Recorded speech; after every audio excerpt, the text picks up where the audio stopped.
Convocation में इतना गंभीर रहना जरूरी होता है क्या?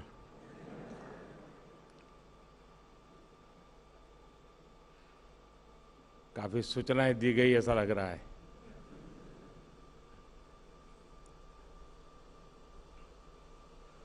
आप सबको नमस्कार। कार्यक्रम में हमारे साथ उपस्थित यूपी के मुख्यमंत्री योगी आदित्यनाथ जी, डॉक्टर के राधाकृष्णन जी, प्रोफेसर अभय करंदीकर जी, आईआईटी कानपुर के प्रोफेसर्स, सभी स्टूडेंट्स, अन्य महानुभाव और इस ऐतिहासिक संस्थान से डिग्री प्राप्त कर रहे हैं, सम्मानित हो रहे हैं अन्य सभी वरिष्ठ महानुभाव। आज कानपुर के लिए दोहरी खुशी का दिन है। आज एक तरफ कानपुर को मेट्रो जैसी सुविधा मिल रही है, वहीं दूसरी ओर आईआईटी कानपुर से टेक्नोलॉजी की दुनिया को आप जैसे अनमोल उपहार भी मिल रहे हैं।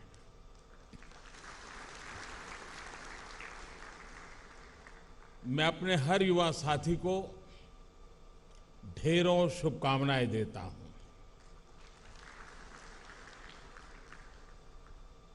आज जिन स्टूडेंट्स को सम्मान मिला है, उन्हें भी बहुत बहुत बधाई।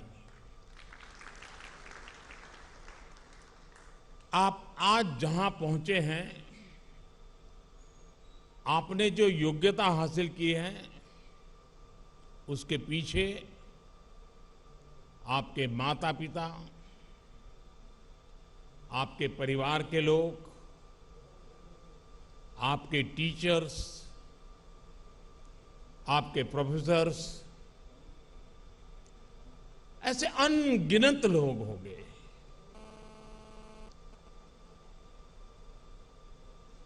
उन सब की बहुत मेहनत रही है, कुछ न कुछ योगदान रहा है। मैं आज आपके जीवन को घड़ने में जिन जिन का योगदान रहा है, मैं उन सभी का भी, विशेष करके आपके माता पिता का हृदय से अभिनंदन करता हूं।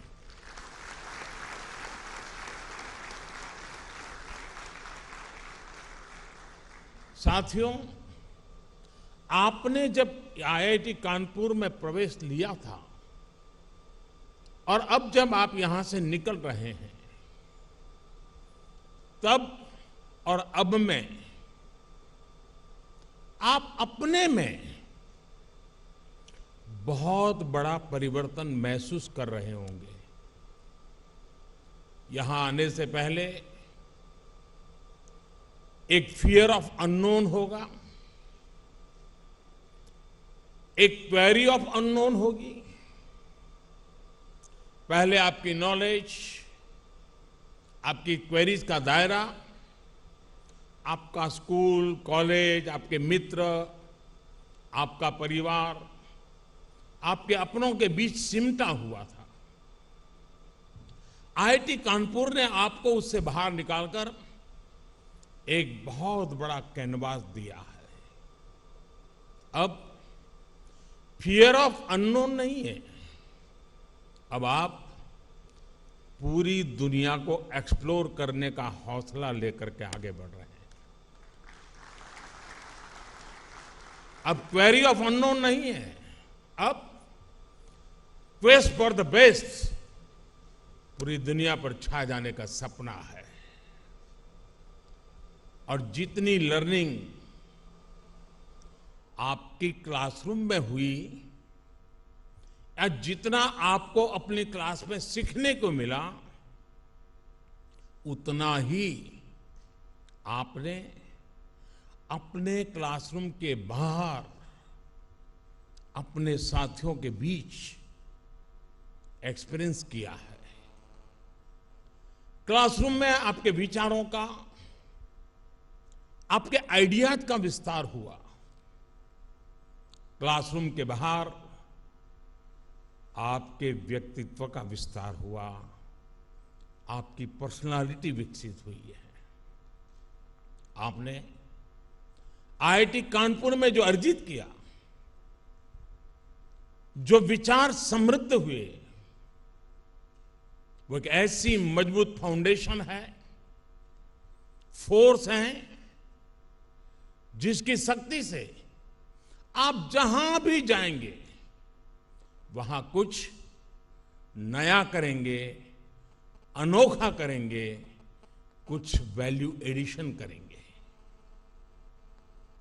आपकी आज की ट्रेनिंग, आपकी स्किल, आपकी नॉलेज, आपका ज्ञान निश्चित तौर पर आपको प्रैक्टिकल वर्ल्ड में मजबूती से जगह बनाने में बहुत मदद करेगा। लेकिन यहां आपका जो व्यक्तित्व विकसित हुआ है, वो आपको ऐसी ताकत देगा जिससे आप सोसाइटी एज अ होल उसका भला करेंगे, अपने समाज, अपने देश को एक नया सामर्थ्य देंगे। साथियों, आपने यहां आईआईटी की भव्य लीगेसी के हिस्टोरिकल पीरियड को जिया है। आपने विविधताओं से भरे भारत के वैभव के साथ वर्तमान को जिया है। भव्य लीगेसी और वाइब्रेंट प्रेजेंट, इन दो पिलर्स पर, इन दो पटरियों पर आज आप अपने उज्जवल भविष्य की यात्रा शुरू कर रहे हैं। ये यात्रा शुभ हो, देश के लिए सफलताओं से भरी हो। आज जब आपके बीच हूं तो मैं यही कहूंगा, मेरी आप सबसे यही कामना रहेगी। साथियों, इस साल भारत ने अपनी आजादी के 75वें वर्ष में प्रवेश किया है।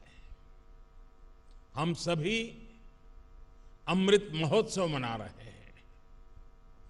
आपने जहेज शहर में अपनी डिग्री पाई है। उस कानपुर का अपना शानदार इतिहास रहा है। कानपुर भारत के उन कुछ चुनिंदा शहरों में से हैं जो इतना डाइवर्स है। सत्ती चौरा घाट से लेकर मदारी पासी तक, नाना साहब से लेकर बटुकेश्वर दत्त तक, जब हम शहर की सैर करते हैं तो ऐसा लगता है जैसे हम स्वतंत्र संग्राम के बलिदानों के गौरव की, उस गौरवशाली अतीत की सैर कर रहे हैं। इन स्मृतियों के बीच आप सभी पर देश को अगले 25 वर्षों तक दिशा देने, देश को गति देने का दायित्व है। अब कल्पना करिए, जब 1930 में 1930 में दांडी यात्रा शुरू हुई थी, तब उस यात्रा ने उस टाइम पीरियड को, पूरे देश को कितना आंदोलित कर दिया था।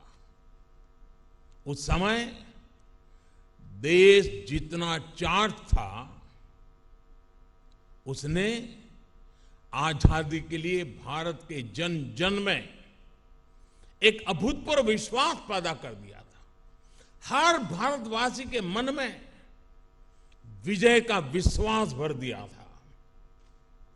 1930 के उस दौर में जो 20-25 साल के नौजवान थे,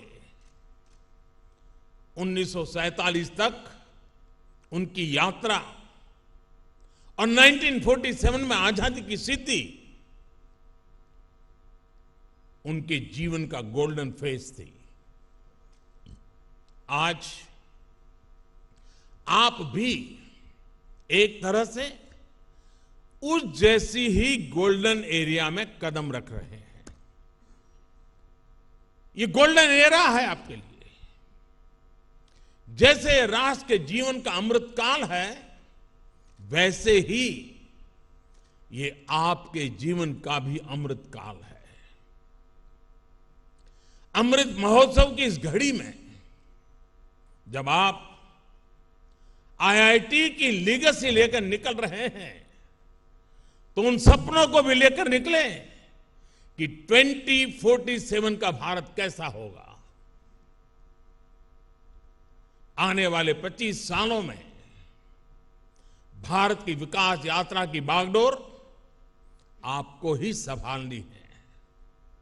जब आप अपने जीवन के 50 साल पूरे कर रहे होंगे, उस समय का भारत कैसा होगा, उसके लिए आपको अभी से ही काम करना होगा। और मुझे पता है, कानपुर आईआईटी ने, यहां के माहौल ने आपको वो ताकत दी है कि अब आपको अपने सपने पूरे करने से कोई रोक नहीं सकता।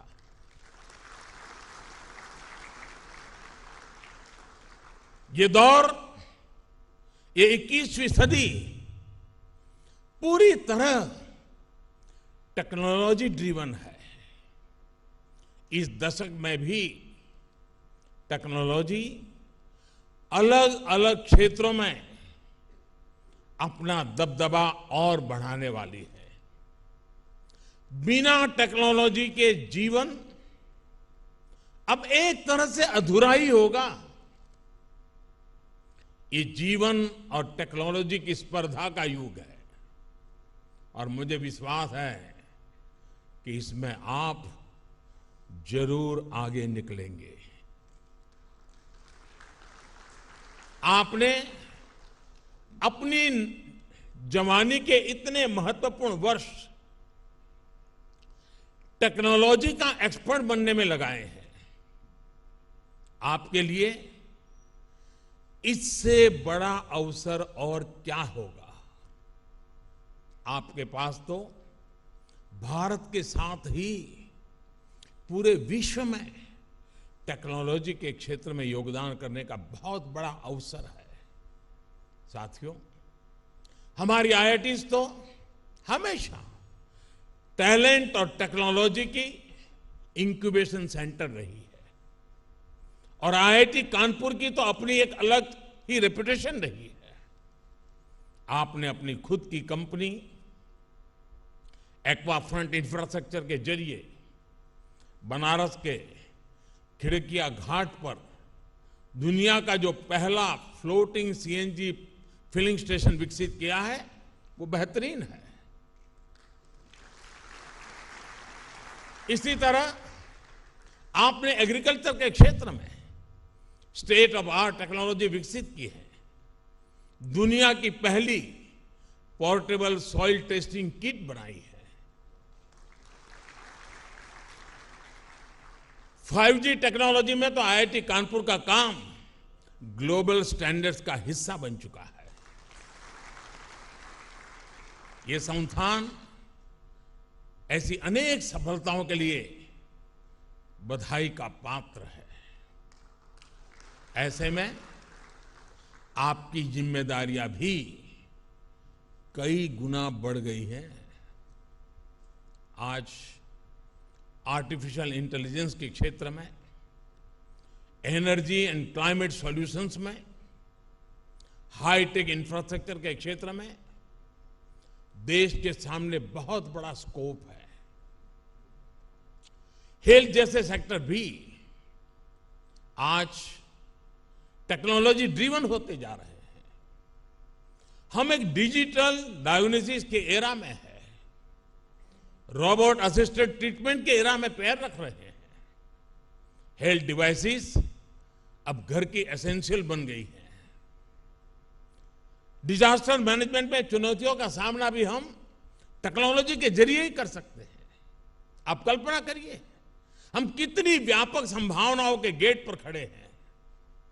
ये संभावनाएं आपके लिए हैं, इनमें आपकी बहुत बड़ी भूमिका है।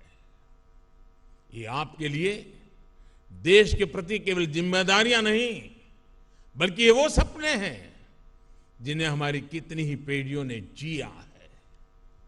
लेकिन उन सपनों को साकार करने का, एक आधुनिक भारत बनाने का वो सौभाग्य आपको मिला है, आपकी पीढ़ी को मिला है। साथियों, आज आप 21वीं सदी के जिस कालखंड में हैं, वो बड़े लक्ष्य तय करने और उन्हें प्राप्त करने के लिए पूरी शक्ति लगा देने का है। जो सोच और एटीट्यूड आज आपका है, वही एटीट्यूड देश का भी है। पहले अगर सोच काम चलाने की होती थी, तो आज सोच कुछ कर गुजरने की, काम करके नतीजे लाने की है। पहले अगर समस्याओं से पीछा छुड़ाने की कोशिश होती थी, तो आज समस्याओं के समाधान के लिए संकल्प लिए जाते हैं। समाधान वो भी स्थायी, स्टेबल सॉल्यूशंस। आत्मनिर्भर भारत इसका बहुत बड़ा उदाहरण है। साथियों, हम सभी ने देखा है कि परिवार में भी जब कोई 20-22 साल का हो जाता है, तो घर के बड़े बुजुर्ग बार बार सुनाते हैं कि अब समय आ गया है, अपने पैरों पर खड़े हो जाओ। और मुझे पक्का विश्वास है, आप जब यहां से घर अब जाओगे जरा मिलने के लिए माता पिता को, तो पहला यही सुनोगे कि भाई अब मेरा काम पूरा हो गया, अब अपने पैरों पर खड़े हो जाना। हर माँ बाप यही कहने वाले हैं, और अगर देर कर दी तो बार बार सुनने को मिलेगा। घर के बड़े बुजुर्ग, माता पिता ऐसा इसलिए करते हैं ताकि आप आत्मनिर्भर बने, आप अपने सामर्थ्य को पहचाने, आप सपने देखें, उनको संकल्प में परिवर्तित करें और जी जान से उसे सिद्ध करके रहें। हमारे भारत ने भी तो आजादी के बाद अपनी यात्रा नए सिरे से शुरू की थी। जब देश की आजादी को 25 साल हुए, तब तक हमें भी अपने पैरों पर खड़ा होने के लिए बहुत कुछ कर लेना चाहिए था। तब से लेकर अब तक बहुत देर हो चुकी है। देश बहुत समय गंवा चुका है, बीच में 2 पीढ़ियां चली गई। इसलिए हमें 2 पल भी नहीं गंवाना है। साथियों, मेरी बातों में आपको अधीरता नजर आ रही है, और बहुत स्वाभाविक है कि आपको अधीरता लगती भी होगी। लेकिन मैं चाहता हूं, और जब आज कानपुर की धरती पर आपके बीच में आया हूं, तो मेरा मन करता है आप भी इसी तरह आत्मनिर्भर भारत के लिए अधीर बने। आत्मनिर्भर भारत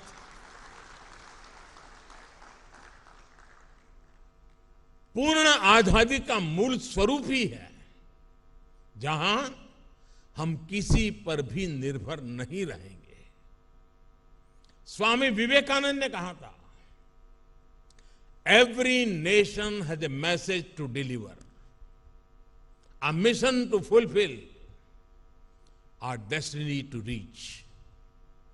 यदि हम आत्मनिर्भर नहीं होंगे तो हमारा देश अपने लक्ष्य कैसे पूरे करेगा, अपनी डेस्टिनी तक कैसे पहुंचेगा।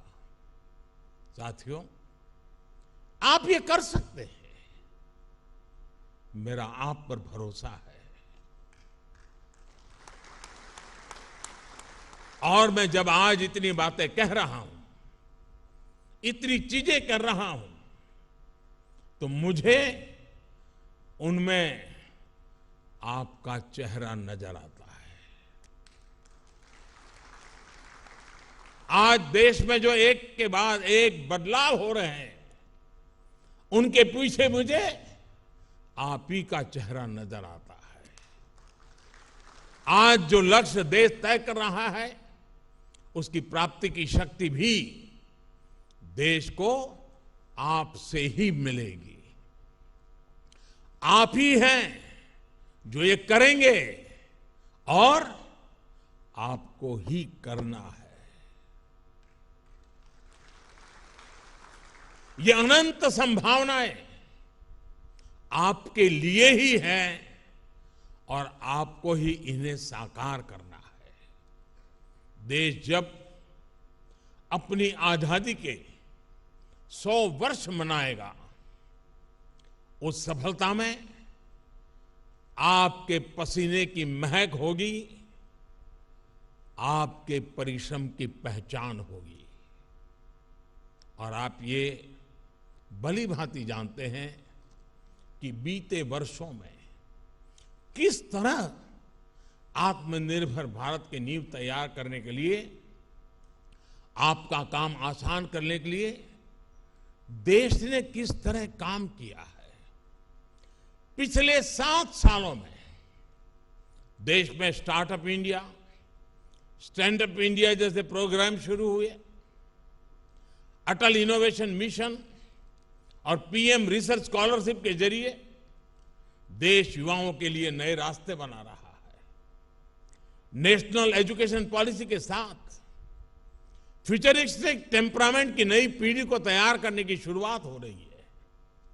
ईज ऑफ डूइंग बिजनेस को सुधारा गया, पॉलिसी ब्लॉकेज दूर किए गए। इन प्रयासों के परिणाम इतने कम समय में आज हमारे सामने हैं।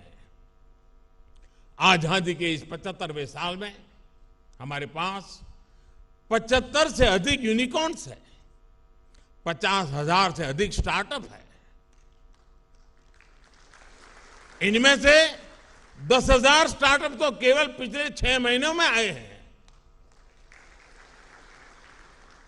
आज भारत दुनिया का दूसरा सबसे बड़ा स्टार्टअप हब बनकर उभरा है। कितने स्टार्टअप्स तो हमारी आईआईटीज के युवाओं ने ही शुरू किए हैं। अभी हाल ही के एक रिपोर्ट के मुताबिक भारत दुनिया के कई विकसित देशों को पीछे छोड़कर तीसरा सबसे बड़ा यूनिकॉर्न कंट्री बन गया है। साथियों, आजकल ग्लोबलाइजेशन की बात होती है, उसके पक्ष विपक्ष पर भी बात होती है, लेकिन एक बात पर कोई विवाद नहीं है। कौन भारतीय नहीं चाहेगा कि भारत की कंपनियां ग्लोबल बने, भारत के प्रोडक्ट ग्लोबल बने। जो आईआईटीज को जानता है, यहां के टैलेंट को जानता है, यहां के प्रोफेसर्स की मेहनत को जानता है, वो विश्वास करता है ये आईआईटी के नौजवान जरूर करेंगे। और मैं आज आपको ऐसे प्रोफेशनल्स को ये भी भरोसा देना चाहता हूं कि सरकार हर तरीके से आपके साथ है। साथियों, एक और जरूरी बात हम सबको याद रखनी है। आज से शुरू हुई यात्रा में आपको सहूलियत के लिए शॉर्टकट भी बहुत लोग बताएंगे, लेकिन मेरी सलाह होगी कि आप कंफर्ट और चैलेंज में अगर चुनना है तो मैं आग्रह करूंगा, कंफर्ट मत चुनना, चैलेंज जरूर चुनना। क्योंकि आप चाहें या न चाहें, जीवन में चुनौतियां आनी ही है। जो लोग उनसे भागते हैं वो उनका शिकार बन जाते हैं। But if you are looking for challenges, you are the hunter and the challenge is the hunted. इसलिए आपको एक ऐसा इंसान बनना है जो प्रॉब्लम्स को तलाशता है और अपने मुताबिक, अपनी चॉइस से उनको ये सॉल्यूशंस निकालता है। फ्रेंड्स, आप सभी स्टूडेंट्स आईआईटी के फाइनेस्ट टेक माइंड्स हैं। You all eat, drink, breathe technology. आप लगातार इनोवेशन में ही लगे रहते हैं। फिर भी इन सब के बीच मेरा आपसे एक आग्रह भी है। टेक्नोलॉजी की अपनी ताकत होती है, उसमें कोई बुराई नहीं, और ये आपका पैशन भी है। लेकिन टेक्नोलॉजी की दुनिया में रहते हुए आप ह्यूमन एलिमेंट्स ऑफ लाइफ को कभी मत भूलिएगा। आप अपने स्वयं के रोबोट वर्जन्स कभी नहीं बनिएगा। आप अपनी मानवीय संवेदनाओं, अपनी कल्पनाओं, अपनी क्रिएटिविटी और क्यूरियोसिटी को हमेशा जिंदा रखिए। अपने जीवन में उन चीजों को भी महत्व दीजिएगा जो जरूरी नहीं कि हमें टेक्नोलॉजी की मदद से ही मिलती हो। आप इंटरनेट ऑफ थिंग्स पर जरूर काम करिएगा, लेकिन इमोशन ऑफ थिंग्स को भूल मत जाइएगा। आप आर्टिफिशियल इंटेलिजेंस के बारे में जरूर सोचिएगा, लेकिन ह्यूमन इंटेलिजेंस को भी याद रखिएगा। आप कोडिंग करते रहिएगा, लेकिन लोगों के साथ अपना कनेक्ट भी बनाए रखिएगा। अलग अलग लोगों से, अलग अलग कल्चर के लोगों से आपका जुड़ाव आपके व्यक्तित्व की ताकत ही बढ़ाएगा। ये नहीं होना चाहिए कि जब इमोशन दिखाने की बात आए तो आपका मस्तिष्क करे HTTP 404 पेज नॉट फाउंड।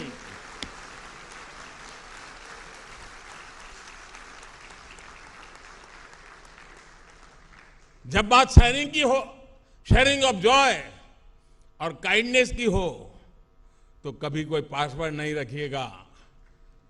खुले दिल से लाइफ को एंजॉय करिएगा।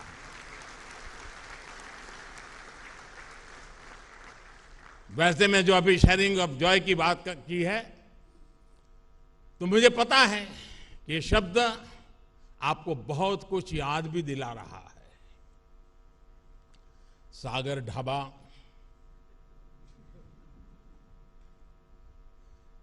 और केरला कैफे की गपशप, यहां के कैंपस रेस्टोरेंट्स का स्वाद, सीसीडी की कॉफी, ओएटी पर काठी रोल्स,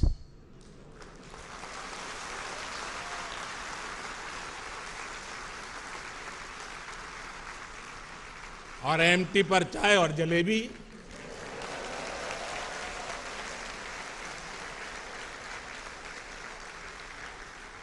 टैग कृति और अंतरंगिनी भी आपको बहुत याद आने वाले हैं। जीवन इसी का नाम है। जगह बदलती है, लोग मिलते हैं, बिछड़ते हैं, लेकिन जीवन चलता रहता है। इसी को कहते हैं चरैवेति, चरैवेति, चरैवेति। मैं अभी देख रहा हूं कि कई सारे स्टूडेंट्स दूसरे लेक्चर हॉल में भी हमारे साथ जुड़े हुए हैं। कोरोना प्रोटोकॉल की वजह से वो वहीं से मुझे सुन रहे हैं।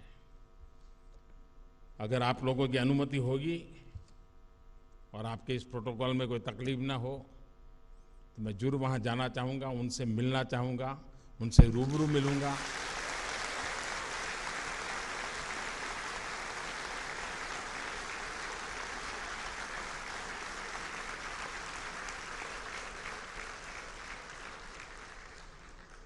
आप अपने कैरियर में सफल हो, आपकी सफलता देश की सफलता बने, इसी कामना के साथ मैं अपनी बात समाप्त करता हूं।